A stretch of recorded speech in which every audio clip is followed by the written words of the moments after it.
தோழர் திருமாவளவன் அவர்களுக்கும் எங்களுக்கும் கருத்தியல் ரீதியான முரண்பாடுகள் நிறையா இருக்குது. ஆனால் அவரோட காணொளி பார்க்கையில் உண்மைக்கே எங்களை போன்ற கட்சிகளுக்கு மன வலியை ஏற்படுத்துச்சு. இதே திமுக கூட்டணியில் இல்லாமல் அவர் வேற ஒரு கூட்டணியில் இருந்தால் அவர் தூக்கி கொண்டாடி இருப்பாங்க. ஆனால் திமுக எப்பயுமே கூட இருக்கிறவனை கழுத்த இருக்கிறது, கூட இருக்கிறவனை சிறுமைப்படுத்துறத திமுக மாதிரி எந்த அரசியல் கட்சியும் செய்யாது. அந்த பட்டியலின பறையர் சமூகம் அவர் அமைப்பில் இருக்கக்கூடியவங்க மேக்சிமம் அவங்க தான் இருக்கிறாங்க. தமிழ்நாடு முழுவதும் அதிக வாக்குகளை அவர் வச்சிருக்கிறார். ஏன் அவருக்கு ஒரு 2 சீட்டுகளை சேர்த்து கொடுத்தா என்ன? அவர் நினச்சாருன்னா இந்த கூட்டணியை விட்டு வெளியே வரலாம். இவருடைய தனித்தன்மையை இன்ன வரைக்கும் அவர் தனித்து நிற்கலை. இப்போ வரைக்கும் தனித்து நிற்கலை. இன்னைக்கு காலையில் அவரோட வலி, அந்த வலியும் வேதனையும் எங்களை மாதிரி சின்ன கட்சிகளுக்கு இருக்கிற வேதனையும் அவர் வெளிப்படுத்தியிருந்தார். ஆனால் அவரை பொறுத்தளவுக்கு இந்த கூட்டணியில் இவ்வளவு தூரம் இருக்கணும்னு அவசியமே இல்லை. இந்த கூட்டணி என்ன செஞ்சிருச்சு உங்களுக்கு? அந்த அன்டச்சபிலிட்டி அப்படின்னு சொல்லுவாங்க, தீண்டாமை. அந்த தீண்டாமை கண்ணோட்டத்தோடு தான் இன்ன வரைக்கும் விடுதலை சிறுத்தை கட்சியை அங்கே இருக்கக்கூடிய திமுக தலைமை பார்க்குது. நீங்கள் அவர் 12 சீட்டு கேட்டார்னா தாராளமாக கொடுக்கக்கூடிய முழு கெப்பாசிட்டி உள்ள ஆளுங்க. அவருக்கு என்ன, எங்களுக்கு இப்போ நான் சொல்கிறேன், கொள்கை ரீதியான மத ரீதியான கோட்பாடுகள் ரீதியான எங்களுக்கு எதிர்ப்புகள் இருக்கலாம். ஆனால் அவருடைய கோபம், அவருடைய வலி, அவருடைய பேச்சு என்பது நியாயமானது. நீ மூடிட்டு போக வேண்டியதானடா, உங்களுக்கு இருக்கிற அரசியல்னு கேட்டோம். நாங்கள் புலிவாலை பிடிச்சிருக்கோம்.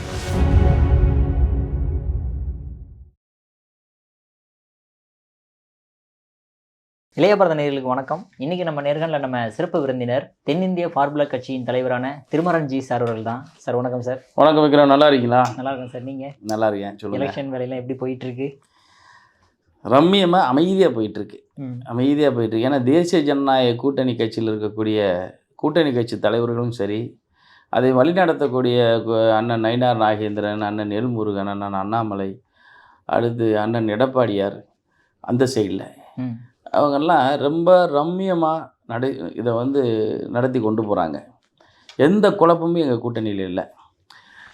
என்ன, இந்த எல்லா கட்சிகளும் செய்கிற மாதிரி இன்ன வரைக்கும் யாரும் எந்த கட்சிகளுக்கும் தொகுதி ஒதுக்கப்படலை. இந்த கட்சி உங்களுக்கு இந்த தொகுதி மட்டுமே, மற்றபடி அமைதியாக சாந்தமாக போயிட்டுருக்கு. பட் எலெக்ஷன் இன்னும் 1 மாதம் தான் இருக்குது. இன்ன வரைக்குமே நீங்கள் ரம்மியமாக போய் எப்படி சார் முடிக்கிறது? அப்புறம் 1 மாதம், கரெக்டாக 1 மாதம். இன்றைக்கி போன அடுத்த மாதம் இந்நேரம் ஒரு நாள் ஓட்டு போட்டிருக்க மாட்டோம். நாளைக்கே ஓட்டு பதிவு. இன்றைக்கி ஓட்டு கேட்காம அமைதியாக மக்களை சிந்திக்கிற நாள் இன்றைய நாள். அடுத்த மாதம் இந்நேரம்லாம் கொஞ்சம் பரபரப்பாக இருப்போம். ஏன்னா போலிங்க்கு மொதல் நாள். Okay sir. உங்கள் கூட்டணி இந்தளவுக்கு ஸ்ட்ராங்காக இருக்கும்போது அந்த பக்கம் திமுக கூட்டணியில் பல பேர் பல அதிருப்தியை தெரிவிச்சிட்டு இருக்காங்க. முதலாவதாக பார்த்தோம் அப்படின்னா திருமாவளவன் அவர்கள், அதாவது ஃபேஸ்புக் லைவ்லேயே நம்மளுக்கு சீட்டுகள் ஒதுக்கப்படுமா படாதான்னு தெரியாது, கொஞ்சம் தான் ஒதுக்கப்படும், அதுவும் இல்லாமல் நம்மளை வளர்ச்சி அடையணும்னு நினைக்கிறவங்க ரொம்ப கம்மியாக இருக்காங்க அப்படின்ற மாதிரி ஒரு குற்றச்சாட்டு வைக்கிறாரு சார். இது அண்ணன் தோழர் திருமாவளவன் அவர்களுக்கும் எங்களுக்கும் கருத்தியல் ரீதியான முரண்பாடுகள் நிறையா இருக்குது. கருத்தியல் ரீதியான முரண்பாடுகள், கொள்கை ரீதியான முரண்பாடுகள் நிறையா இருந்தால், ஆனால் அவரோட காணொளி பார்க்கையில் உண்மைக்கே எங்களை போன்ற கட்சிகளுக்கு மன வலியை ஏற்படுத்துச்சு. அவர் சொல்கிறாரு, நாங்கள்லாம் சொல்லலை. அந்த பெரிய கட்சிகளை போய் நம்ம அணுகிற முறைகள் இருக்குது பார்த்தீங்களா, அது எல்லாம் சிறிய கட்சிகளுக்கும் ஏற்படுகின்ற நிலை தான் அவருக்கும் ஏற்பட்டிருக்கு. என்னை பொறுத்தளவுக்கு தோழர் திருமாவளவன் எங்களுக்கு இப்போயும் நான் சொல்கிறேன், கொள்கை ரீதியாக முரண்பாடுகள் நிறையா இருந்தாலும் ஒரு கட்சியை உருவாக்கி தனவுக்கு ஒரு கட்டமைப்போடு இருக்கிறார். இதே திமுக கூட்டணியில் இல்லாமல் அவர் வேற ஒரு கூட்டணியில் இருந்தால் அவர் தூக்கி கொண்டாடி இருப்பாங்க. ஆனால் திமுக எப்பயுமே கூட இருக்கிறவனை கழுத்த இருக்கிறது, கூட இருக்கிறவனை சிறுமைப்படுத்துறத திமுக மாதிரி எந்த அரசியல் கட்சியும் செய்யாது. திமுக கட்சி தான் வாழ்கிறதுக்கு எதையும் செய்யக்கூடியது. இப்போ ஏன் விடுதலை சிறுத்தை கட்சிக்கு நீங்கள் தேமுதிகக்கு ஏன் கொடுத்தீங்கன்னா நான் கேட்க மாட்டேன், அது ஒரு அரசியல் கட்சி. ஆனால் விடுதலை சிறுத்தை கட்சிகளுக்கு ஏன் 5-6 சீட்டுக்கு மேலே கொடுக்கக்கூடாது? ஏன் கொடுக்கக்கூடாது? ஏன் அவங்க எதில் குறைச்சலாக இருக்கிறாங்க? ஒன்றுக்கு இந்த 5 ஆண்டு காலத்தில் 4 மாநாடு நடத்தியிருக்காங்க. தன்னுடைய பலத்தை அவங்க நிரூபிச்சிருக்கிறாங்க. அவங்களுடைய ஸ்ட்ரென்த் என்னன்னு காமிச்சிருக்கிறாங்க. பறைந்து விரிந்து இருக்கக்கூடிய ஒரு சமூகம், பறையர் சமூகன்றது சாதாரண சமூகம் இல்லை. அந்த பட்டியலின பறையர் சமூகம் அவர் அமைப்பில் இருக்கக்கூடியவங்க மேக்சிமம் அவங்க தான் இருக்கிறாங்க. தமிழ்நாடு முழுவதும் அதிக வாக்குகளை அவர் வச்சிருக்கிறாரு. ஏன் அவருக்கு ஒரு 2 சீட்டுகளை சேர்த்து கொடுத்தா என்ன? நீ உதயசூரியன் சின்னத்தில் தான் நிற்கணும், 6 சீட்டு மட்டும் வாங்கிக்க அப்படின்னு சொன்னதெல்லாம் வந்து இது ஏற்புடையதெல்லாம் அவருடைய வழி எனக்கு தெரிஞ்சுச்சு. ஏன்னா அந்த வழியை நாங்கள்லாம் அன்றாடம் உணரக்கூடியவங்க. இப்போ எங்கள் ஸ்ட்ரென்த் என்னன்னு எங்களுக்கு தெரியும். எங்கள் ஸ்ட்ரென்த் என்னன்னு தெரியும். நீங்கள் யான் அளவுக்கு பலம் இல்லாட்டினாலும் நாங்களும் கொஞ்சம் பலத்தோடு இருக்கிறோம்.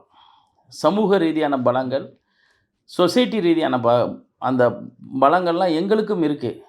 எங்களாலேயும் ஒரு தொகுதிக்கு 10,000 ஓட்டு வாங்கி தரக்கூடிய கெப்பாசிட்டியில் இருக்க. இப்போ தென்னிந்திய ஃபார்வர்ட் பிளாக்கை பொறுத்தளவுக்கு கிட்டத்தட்ட 19 மாவட்டங்களில் குறிப்பாக சொன்னால் 68 சட்டமன்ற கான்ஸ்டியூஷனில் 10,000 ஓட்டுகள் வாங்கக்கூடிய கெப்பாசிட்டி எங்ககிட்ட இருக்குது. 1000 ஓட்டு 500 ஓட்டில் தான் சென்ற முறை வந்து பெரிய தோல்வியை தழுவுனாங்க. காரணம் அந்த இன்றைக்கி இருந்த கூட்டணியில் இன்றைக்கி அலைன்ஸ் ஆகிட்டாங்க. அன்றைக்கி வெளியே இருந்ததுனால. இல்லைன்னா இன்றைக்கி அனைத்து இந்திய அண்ணா திராவிட முன்னேற்ற கழகம் தான் ஆட்சியில் இருந்திருக்கும். அன்றைக்கி ஒற்றுமை இல்லாதனால தான் இன்றைக்கி வந்து எல்லாம் ஆட்சியில் போச்சு. நாங்கள் அன்றைக்கும் கூட தான் இருந்தோம், இன்றைக்கும் கூட தான் இருக்கிறோம். எங்களுக்குன்னு ஒரு பலம் இருக்குது. எங்கள் உணர்வுகளையும் பெரிய கட்சி மதிக்கணுன்ற அந்த கான்செப்ட் வந்து திருமாவளவனுக்கு எப்படி இருக்கோ அந்த இயக்கமெல்லாம் எனக்கு அண்ணன் ஜான் பாண்டியனை இப்போ தான் பார்த்தேன். அவர் பக்கத்து ரூமில் தான் இருக்கிறாரு, ஒரு நிகழ்ச்சிக்கு வந்திருக்கிறாரு. எல்லாருக்குமே அந்த ஏக்கம் இருக்குது. ஏன் நம்மளை இப்படி ட்ரீட் பண்ணுறாங்க, ஏன் நம்மளை வந்து இப்படி பண்ணுறாங்க, அவாய்ட் பண்ணுறாங்க அப்படின்னு நினச்சா அவங்க கட்சிக்குள்ளே 1000 பிரச்சனைகள். நமக்கு சீட்டு ஒதுக்குறதா இருக்கட்டும், அவங்க 4 பேர்கிட்ட பதில் சொல்ல வேண்டியது இருக்குது. ஆனால் திமுகவுக்கு அப்படி கிடையாது. இப்போ தேசிய ஜனநாயக கூட்டணியில் 100 பேர் பதில் சொல்லணும், 100 பேர் கேள்வி கேட்பாங்க. திமுகவில் யாரும் கேள்வி கேட்க ஆளே இல்லாத கட்சியில் நீ ஏன் தோழர் திருமாவளவனுக்கு கொடுத்தன 10 சீட்டு 12 சீட்டு கொடுத்தன? அவர் 12 சீட்டு கேட்குறாரு, கொடுத்துட்டு போக வேண்டியதானே. ஒரு பெரிய பாதிப்பு வந்துடாது.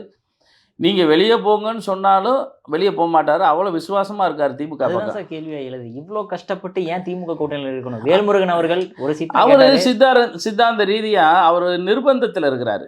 தோழர் திருமாவளவனை பொறுத்தளவுக்கு நிர்பந்தத்தில் இருக்கிறார். அவர் வந்து இந்த கூட்டணியை விட்டு வெளியே போனால் அவர் கொள்கை ரீதியான இப்போ வந்து அரசியலில் அண்ணன் வைகோ மேலே பேசுனதுக்கு மேலே யாரும் இல்லை. திமுக விமர்சனம் பண்ணது, திரு ஸ்டாலினை விமர்சனம் பண்ணது அவருக்கு மேலே இல்லை. நம்ம பிஜேபி எவ்வளோ தூரம் விமர்சனம் பண்ணிட்டோம், அனைத்து இந்திய அண்ணா திராவிட முன்னேற்ற கழகத்தை எப்படி விமர்சனம் பண்ணிட்டோம், மறுபடியும் அவங்ககிட்ட போய் எப்படி நிற்கிறதுன்னு யோசிக்கிறார். அதெல்லாம் அரசியலில் வேலையே இல்லை. அரசியலை பொறுத்தளவுக்கு நிரந்தர எதிரிகளோ, நிரந்தர பகையோ, நிரந்தர உறவோ கிடையாது. கொள்கை ரீதியான ஒரு தேர்தல் கூட்டணி என்பது வேறு, கொள்கை ரீதியான கூட்டணி என்பது வேறு. அவர் என்ன நினைக்கிறாரு, அவர் எழுத்துக்கிட்ட சித்தாந்தம் பாஜக, ஆர்எஸ்எஸ், சன் பரிவார அமைப்புகளை நான் எதுக்கணுன்ற ஒரு கோட்பாடை வச்சுருக்கிறார். அந்த கோட்பாடு, இதே கோட்பாடை வச்சுருந்தவர் தான் ஆர்எஸ்எஸ் நல்ல பேர் இயக்கம்னு சொன்னவர் தான் தோழர் திருமாவளவன். அவர் மனசில் மாற்றங்கள் ஏற்படுறதுக்கு ஒரு சில காரணங்கள் போதும். அவர் நினச்சாருன்னா இந்த கூட்டணியை விட்டு வெளியே வரலாம். வந்து இவருடைய தனித்தன்மையை இன்ன வரைக்கும் அவர் தனித்து நிற்கலை. இப்போ வரைக்கும் தனித்து நிற்கலை. இப்போ நாங்கள்லாம் தனித்து நிற்கணும்னு பிரியப்பட்டாலும் எங்கள் கூட இருக்கிறவங்க அதை விரும்புறதில்ல. தனிச்சுட்டு போய் நின்று நம்ம எப்படி ஜெயிக்கிறது, நம்ம பொருளாதாரத்தில் பின்தங்கி இருக்கிறோம், நம்ம நாமினேஷன் கட்டலாம், எலெக்ஷனுக்கு இவ்வளோ செலவாகும், எங்களால் அவ்வளோ பண்ண முடியாதுன்றதுனால தான் நம்ம கூட்டணி தேடி போகிறோம். இப்போ அவங்களோட ஏன் போகிறோம், கூட்டணிக்கு போகிறோம். சரி, நம்மளால் அவங்களுக்கு ஒரு 10,000 ஓட்டு கிடைக்கும். அந்த மரியாதை, அந்த 10,000 ஓட்டுக்கான மரியாதையை கூட்டணி கட்சி, பெரிய கட்சி தலைவர்கள் நமக்கு கொடுக்கணும்னு நினைக்கிறோம். அந்த வழி வேதனையை தான் அண்ணன் தோழர் திருமாவளவன் வந்து வெளியிட்டிருக்காரு. அவர் பேசின காணொளி உண்மைக்கே எனக்கு மன வருத்தம். இன்றைக்கி காலையில் நான் நினச்சேன், அவர் வீடியோ நான் உட்காந்து பார்த்துட்டே வந்தேன். இன்றைக்கி காலையில் அவரோட வழி, அந்த வலியும் வேதனையும் எங்களை மாதிரி சின்ன கட்சிகளுக்கு இருக்கிற வேதனையை அவர் வெளிப்படுத்தியிருந்தார். ஆனால் அவரை பொறுத்தளவுக்கு இந்த கூட்டணியில் இவ்வளவு தூரம் இருக்கணும்னு அவசியமே இல்லை. இந்த கூட்டணி என்ன செஞ்சிருச்சு உங்களுக்கு? நீங்கள் மதுவுக்கு எதிரான ஆர்ப்பாட்டம் நடத்துனதை உங்களை பண்ண விடலை. அவ்வளோ பெரிய மாநாடு நடத்துனீங்க. உங்களுக்கு சிறுமையை ஏற்படுத்தினாங்க. உங்களுக்கு சிறுமையை ஏற்படுத்தி அந்த மாநாட்டுக்கு அந்த திமுக சேர்ந்த அமைச்சர்களையும் அவங்களையும் அனுப்பிச்சி வச்சாங்க. யாருக்கு எதிரான மாநாடு அவர் நடத்தினார்? திமுக அரசாங்கத்திற்கு எதிரான மாநாட்டவே அவரை நடத்த விடலை. ஏன்னா அவங்கள ஒரு சர்க்கிளில் தூக்கி அந்த அன்டச்சபிலிட்டி அப்படின்னு சொல்லுவாங்க, தீண்டாமை, அந்த தீண்டாமை கண்ணோட்டத்தோடு தான் இன்ன வரைக்கும் விடுதலை சிறுத்தை கட்சியை அங்கே இருக்கக்கூடிய திமுக தலைமை பார்க்குது. இப்போ வரைக்கும் அதான் பார்க்குது. அவர் அப்படி ஒரு லெஃப்ட் ஹேண்டில் ட்ரீட் பண்ணுற மாதிரி தான். ஏன்னா இவர் சில சித்தாந்தம் உள்ளவர்கள், என்னையவே எடுத்துக்கோங்களேன், இவன் நம்ம பையன் தான், என்ன செஞ்சாலும் தேசிய ஜனநாயக கூட்டணி விட்டு வெளியே போக மாட்டான். அந்த நிலையில் தான் அண்ணன் திருமாவளவனும் இருக்கார். என்ன செஞ்சாலும் இவர் போக மாட்டாருப்பா, நம்ம கூட தான்ப்பா இருப்பார் அப்படின்ற மனநிலையை அவர் மாற்றணும். அந்த மாத்துற மனநிலையை அவருக்கு வந்து அவங்களுடைய தோழர்கள்லாம் பேசுகிறாங்க. அவங்க கூட இருக்கக்கூடிய அவங்களுடைய சக தோழர்கள், சக பொறுப்பாளர்கள், இது பொதுச் செயலாளர், ஜெனரல் செக்ரட்டரிஸ் இவங்கெல்லாம் பேசுகிறாங்க. திமுகவை அசால்ட்டாக லெஃப்ட் ஹேண்டில் ட்ரீட் பண்ணுறாங்க. அந்த ட்ரீட் பண்ணுற விதத்தை திருமாவளவன் வந்து அதை ஏற்க முடியல. அவங்களுக்கு இருக்க ஆதங்கமும் கோபமும் இவருக்கும் இருக்கும். இவருக்கு இல்லைன்னு யாரும் சொல்லிட முடியாது. இவருக்கும் அந்த வருத்தம், அந்த கோபம் எல்லாம் அந்த கோபத்தின் வெளிப்பாடு தான் அந்த கவலையா வெளியே அவர் பேசுகிறாரு. அந்த கோபத்தை சில இடங்களில் வந்து கவலையாகவும் வெளிப்படுத்தலாம். அப்படித்தான் அவர் வெளிப்படுத்தலாம்னு நினைக்கிறேன். ஆனால் அவரோட நிலைப்பாடு என்ன? சரி, நம்ம இங்கேருந்து வந்துட்டோம், இவ்வளோ தூரம் கஷ்டப்பட்டுட்டோம், இன்னும் ஒரு 5 ஆண்டு காலம் கஷ்டப்படுவோம், இந்த கட்சியை வலுப்படுத்தணும்னு நான் ஏன்னா பெத்த பிள்ளைக்கு தகப்பனுக்கு தான் அந்த பிள்ளையை எப்படி வளர்க்கணும்னு தெரியும். இப்போ நீங்கள் பேசுகிறதுக்கும் அவர் பேசுகிறதுக்கும் நான் பேசுகிறதுக்கும் வித்தியாசம் இருக்கும். ஆனால் அவர் ஒரு கால்குலேஷன் வச்சுருப்பார். என்ன அசிங்கப்பட்டாலும் கேவலப்பட்டாலும் நமக்கு இவ்வளோ தூரம் இருந்துட்டோம். அந்த அசிங்கப்பட்டதின் வெளிப்பாடு, அந்த கோபத்தின் வெளிப்பாடு தான் அவருடைய பேச்சாக நான் பார்க்குறேன். பெரிய கட்சிகள் எப்பயுமே சிறிய கட்சிகளை அப்படி தான் ட்ரீட் பண்ணுறாங்க. ஆனால் அந்த ட்ரீட் பண்ணுறதுக்கு நான் இப்போ சின்ன எக்ஸாம்பிள் என்னென்னா, இப்போ இந்த பக்கம் இருக்க கூட்டணியெல்லாம் பார்த்தீங்கன்னா, பல்வேறு தலைவர்கள், பல்வேறு மேலிட பார்வையாளர்கள், தமிழக பார்வையாளர்கள், தமிழ்நாட்டு பார்வையாளர்கள், கூட்டணி கட்சி தலைவர்கள், இத்தனை பேருக்கு தொகுதி பங்கு வீடு பேச்சுவார்த்தைகள். அங்கே ஒன் மேன் ஆர்மி தான். திமுக பார்த்து என்ன வேணாலும் முடிவு எடுக்கலாம். நீங்கள் டெல்லி தலைமையை கேட்க போகிறீங்களா? என்ன செய்ய போகிறீங்க? நீங்கள் பார்த்து எந்த முடிவு எடுக்கலாம். நீங்கள் அவர் 12 சீட்டு கேட்டார்னா தாராளமாக கொடுக்கக்கூடிய முழு கெப்பாசிட்டி உள்ள ஆளுங்க அவர். முழு கெப்பாசிட்டி உள்ள ஆள். அவருக்கு என்ன, எங்களுக்கு இப்போயும் நான் சொல்கிறேன், கொள்கை ரீதியான மத ரீதியான கோட்பாடுகள் ரீதியான எங்களுக்கு எதிர்ப்புதல்கள் இருக்கலாம். ஆனால் அவருடைய கோபம், அவருடைய வலி, அவருடைய பேச்சு என்பது நியாயமானது என்பதில் எந்த மாற்று கருத்தும் இல்லை. உண்மையாலுமே சார், திருமாவளவன் எவ்வளவோ விமர்சனம் பண்ணியிருக்கீங்க, ஆனால் இந்த விஷயத்தில் அவரை பாராட்டுறீங்க அப்படிங்க? இல்லை, பாராட்டுறதுன்றதை விட அவரோட வலியை உணரக்கூடிய தன்மையில் நானும் இருக்கேன்னு சொல்கிறேன். எல்லாருமே இருக்கிறோம். நாங்கள் வளர்ந்து வர்றதெல்லாம் ரொம்ப கஷ்டம். நீ மூடிட்டு போக வேண்டியதாடா, உங்களுக்கு இருக்கிற அரசியல்னு கேட்டோம். நாங்கள் புலிவாலை பிடிச்சிருக்கோம். திரும்ப நான் எனக்கு இந்த அமைப்பை கலைச்சிட்டு போகிறதுக்கு ரொம்ப நேரம் ஆயிடாது. ஆனால் என்னை நம்பி ஒரு கிட்டத்தட்ட 16 வருஷம் 17 வருஷம் 20 வருஷம் என்னோட பயணிச்சான் பாருங்க. அவனுடைய நிலைப்பாடு என்ன? அண்ணன் என்னைக்காவது ஒரு நாளைக்கு அதிகாரத்துக்கு வருவார். அந்த அதிகாரத்தை வச்சு அவன் சம்பாதிக்க போகிறதில்ல. நானும் சம்பாதிக்க மாட்டேன். உங்களுக்கு தெரியும், நான் பாரம்பரியமான ஆள். ஆனாலும் அண்ணனுக்கு ஒரு அதிகாரம் வரணும் அப்படின்ற ஒரு ஆசையில் இருக்கிறதுனால தான் நாங்கள்லாம் வந்து எல்லா இடத்துலையுமே எல்லாத்தையும் தாங்கிட்டு நிற்கிறோம். எல்லாத்தையும் தாங்கிட்டு நிற்கிறதுக்கு காரணம் இதுதான். நான் இந்த அமைப்பை கலைச்சிட்டு ரொம்ப பேர் கேட்டாங்க, கலைச்சிட்டு அதில் கட்சியில் சேருங்க, இதில் கட்சியில் சேருங்கன்னு. நான் சிங்கத்துக்கு வாளாக இருக்கிறத விட எலிக்கு தலையாக இருந்துட்டு போகலாமேன்ற கான்செப்ட் தான். நம்ம வந்து மற்ற ஆளுங்களை மாதிரி ஒரு கட்சியை குறை சொல்கிறது இதெல்லாம் இல்லை. நான் வேதனைகளை வெளிப்படுத்துறதில் சக மனிதனாக தோழர் திருமாவளவன் பக்கத்தில் நான் நிற்கிறேன். அவரோட வேதனை நியாயமானது. அவருக்கு எங்களுக்கும் பல்வேறு கருத்து வேறுபாடுகள், பல்வேறு முரண்பாடுகள் இருக்குது. ஆனால் அவரோட அந்த காணொளி பார்த்தோன்னே உண்மைக்கே எனக்கு மன வருத்தத்தை, வேதனை ஏற்படுத்துச்சு. இப்படி தானே எல்லாரும், இப்படி தானே இந்த பெரிய கட்சிகள் 50 ஆண்டு கால ஆட்சியில் 50 ஆண்டு காலம் திராவிட கழகங்களுடைய ஆட்சி. நாங்கள் வளர்ந்து வர கட்சிகள் இதில் இன்க்ளூடிங் பாரதிய ஜனதா கட்சி எல்லாமே வளர்ந்து வர கட்சிகள். அந்த பெரிய கட்சிகள் எப்படியெல்லாம் நசுக்கிறாங்க அப்படின்றதுக்கு இதெல்லாம் ஒரு எடுத்துக்காட்டு. ஆனால் திமுகவை பொறுத்தளவுக்கு இவரை இந்த அளவுக்கு கொடுமைப்படுத்துகிறாங்கன்னு தான் நான் சொல்லுவேன். இவரை வந்து கொடுமைப்படுத்துகிறாங்க. அவர் வந்து அவரோட கால்குலேஷனே வேறு மாதிரி இருக்குது. நம்ம இப்போ பிஜேபியில் அவர் போய் சேர முடியாது, கூட்டணி வைக்க முடியாது. அதிமுக பக்கம் கூட்டணி போனால் பாஜக அங்கே இருக்குது. ஆனால் தோழர் திருமாவளவனுக்கு இது ஒன்றும் புதுசு இல்லைன்னு நான் சொல்கிறேன். இது புதுசு இல்லை. காங்கிரஸ் கூட்டணியில் இருக்க இதிலேயே போய் இவர் இருக்கிறார். ஈழத்தமிழர்களுக்காக இவர் எப்படியெல்லாம் கஷ்டப்பட்டாருன்றது எனக்கு தெரியும். அவர் வரலாறு படிச்சிருக்கேன். அவர் ஈழத்தமிழருக்காக போராடிக்க பிரபாகரனோட இருந்து ஈழத்தமிழருக்காக குரல் கொடுத்துருக்கிறாரு. எல்லா விஷயமும் எங்களுக்கும் தெரியும். அப்படி ஈழத்தமிழர்களை கொண்டு குவிச்ச காங்கிரஸோடையே அவர் கூட இருக்கிறப்ப ஏன் இங்கே பிஜேபி உங்களை யாரை கொண்டுச்சு, யாரை கொலை பண்ணுச்சு? ஏன் பிஜேபி என்ன செஞ்சிச்சு? இது வரைக்கும் இஸ்லாமியர்களுக்கு செஞ்ச துரோகம் என்ன? நான் தோழர் திருமாவளவன்கிட்ட கேட்குறேன்.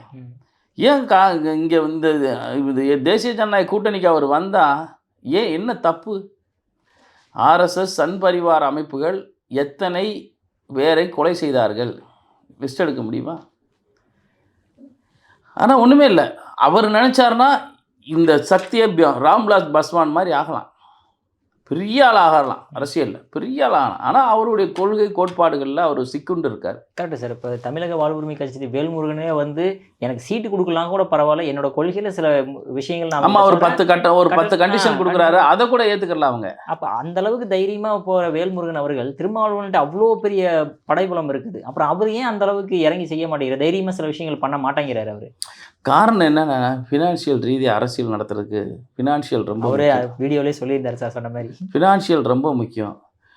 அவங்க வந்து இப்போ நானே நிற்கிறேன்னு வச்சுக்கோங்க, என்னால் ஒரு 2 to 3 5 கோடி ரூபா வரைக்கும் நான் செலவு பண்ணுவேன். அதுக்கு மேலே என்னால் முடியாது. அதுவே எப்படி செலவு பண்ணுவேன்? என் சொந்த பணத்தை என் சொத்தை விற்று தான் நாங்கள் அரசியல் பண்ண முடியும். இப்போ இது வரைக்கும் என் சொத்தை எத்தனையோ சொத்தை விற்று தான் நான் மாநாடு நடத்தினேன், பொதுக்கூட்டம் போட்டிருக்கேன், எவ்வளோ விட்டுட்டே இருக்கேன். இந்த அரசியல் என்பது உள்ளங்கை சிறங்கு மாதிரி சொரிய ரத்தம் வந்துக்கிட்டே தான் இருக்கும், ஆனால் சுகமாக இருக்கும். அது எங்களுக்கு ஒரு ஒரு சைக்கார்ட்டிகிட்ட போய் கேட்டாலும் எதுக்கே உனக்கு இதெல்லாம் அப்படின்னு கேட்குறான். எனக்கு தூக்கம் வர மாட்டுது நைட். ஆனால் இந்த செல்ஃபோனை நோண்டிகிட்டே இருப்பேன், வாட்ஸ்அப்பில் என்ன நடக்குதுன்னு பார்த்துட்டே இருப்பேன். எங்களுக்கெல்லாம் வந்து இது ஒரு மனநோய் மாதிரி ஆயிடுச்சு. வேறு வழி இல்லை. இந்த சொத்து பத்தை விற்றாத ஒரு அதிகாரத்தை பட்டுரும். சூதாட்டக்காரன் மாதிரி தான். இந்த அதிகாரத்தை எனக்காண்டி இல்லை, என்னை நம்பியிருக்கான் பாரு எங்கள் அண்ணன் எம்எல்ஏவாக இருக்கார், அந்த பெருமைக்காக. எனக்காண்டி ஒன்றும் இல்லை, சத்தியமாக சொல்கிறேன். எனக்கு அழகான குடும்பம், அழகான மனைவி, நல்ல பேக்ரவுண்டு எனக்கு. எனக்கு வாழ்கிற அளவுக்கு இறைவன் எங்களுக்கு சொத்து பத்து இருக்குது. ஆனால் எங்கள் அண்ணன் ஒரு அதிகாரத்துக்கு வரணும்னு என்னை நம்பி 19 ஆண்டுகளாக என் பின்னால் பயணிக்கிறான். இந்த ஒற்றை காரணத்துக்கு தான் நாங்கள் எல்லாத்தையும் பொறுத்து நம்மளுக்கு ஒரு அதிகாரம் கிடைக்காதுன்னு சொல்லி பெரிய கட்சிக்கிட்ட போய் நாங்கள் நிற்கிறோம். வேறு ஒன்றுமே இல்லை. நாங்கள் தனித்து நிட்டால் நீங்கள் விக்ரம் ஓட்டு போடுவீங்களா? நான் தனித்து நிற்கிறதுக்கு ரெடியாக இருக்கிறேன். நான் இப்போ கூட பரிசு பொட்டி சின்னம் வாங்கிட்டு வந்து வச்சுருக்கேன். பரிசு பொட்டி சின்னம் நான் வந்து தமிழ்நாடு முழுவதும் நிற்கிறதுக்கு ரெடியாக இருக்கிறேன், என்னால் முடியும். ஆனால் ஓட்டு போடுறதுக்கு நீங்கள் ரெடியாக இருக்கீங்களா? நான் நின்று என்னை கேலி கிண்டல் பண்ணுறதுக்கு வேணால் ஆள் இருக்கும். திருமாரஞ்சி வந்து பரிசு பொட்டி சின்னத்தில் நிற்கிறாரு, அவர் வந்து நின்றாப்புல என்ன ஜெயிச்சிருவாரா? ஜெயிக்கிற கட்சிக்கு ஓட்டு போடுவேன்னு வைங்க. அந்த ஜெயிக்கிற கட்சி உங்களுக்கு என்ன தெரியும்? அந்த 2 கட்சியை தவிர உங்களுக்கு எதுவுமே தெரியாது. அதனால தான் நான் அண்ணன் திருமாவளவனோ பெரிய வேல்முருகனோ எல்லாம் அங்கே நிற்கிறது காரணம் என்ன? நாங்கள் தனித்து நின்றாலும் நீங்கள் ஓட்டு போட மாட்டீங்களே. நான் தனித்து நிற்கிறதுக்கு ரெடிங்க. நான் இப்போ சின்னம்லாம் வாங்கிட்டேங்க, ஓட்டு யார் போடுவா? நான் ஒரு ஒரு ஒரு 68 எங்கள் தென் மாவட்டத்திலே நிற்பேங்க. நான் 10,000 ஓட்டு என்னால் வாங்க முடியுங்க. என்னால் வாங்க முடியும், தைரியமாக வாங்க முடியும். அந்த 10,000 ஓட்டையும் நான் செலவு பண்ணி எங்கள் ஆளுகளை செலவு பண்ணி நிற்கிற அளவுக்கு என் கூட இருக்கணும் கெப்பாசிட்டியான ஆள் தான் இருக்கலாம். ஓட்டு போகிறதுக்கு நீங்கள் ரெடியாக இருக்கீங்களா? இந்த சமுதாயத்துக்கு ஏதாவது செய்யணும்னு தானே நாங்கள் அரசியல் கட்சி ஆரம்பிக்கிறோம். இந்த அரசியல் கட்சிலாம் ஒன்றுமே செய்யலடா. நம்ம இந்த செயல் திட்டங்கள் வச்சுருக்கோம், இந்த செயல் திட்டங்கள்லாம் நம்ம நடைமுறைப்படுத்துகிறோம், நம்ம கையில் அதிகாரம் வேணும் அப்படின்னு நம்ம நினைக்கிறோம். ஆனால் ஓட்டு போடுறதுக்கு நீங்கள் நினைக்கலையே எங்களை. நாங்கள் எங்கே போகிறது? அப்போ பெரிய கட்சிகளை தேடி தானே நாங்கள் போக வேண்டியிருக்கு. அந்த பெரிய கட்சிகள் கொடுக்கக்கூடிய அழுத்தங்கள், மன உளைச்சல்கள்லாம் தாங்கி தானே நிற்க வேண்டியிருக்கு. அதுதான் தோழர் திருமாவளவனுடைய நிலைப்பாடு.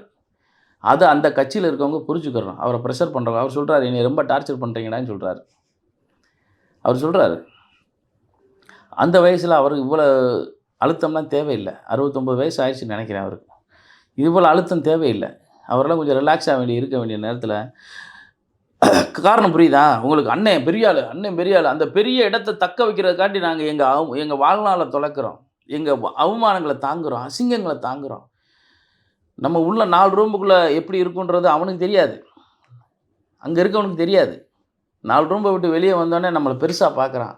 அந்த இடத்த தக்க வைக்கிறதுக்காண்டி எல்லா தலைவர்களும் போராடுறோம், எல்லோரும் போராடுறோம். அந்த நிலைக்கு அடையிறது அன்னை திருமாவளவன் அடைஞ்சிட்டாரு, நாங்களாம் அடையலை. தோழர் வேல்முருகன் ஒரு எம்எல்ஏ இருக்கார், இன்னும் அடையலை. இந்த சிறிய கட்சிகளிலிருந்து அடையாளமானவர் ஒருத்தர் தான் தோழர் அதனால் அவருக்கு இந்த நிலை. இப்போ எங்களெல்லாம் நினச்சி பாருங்கள்.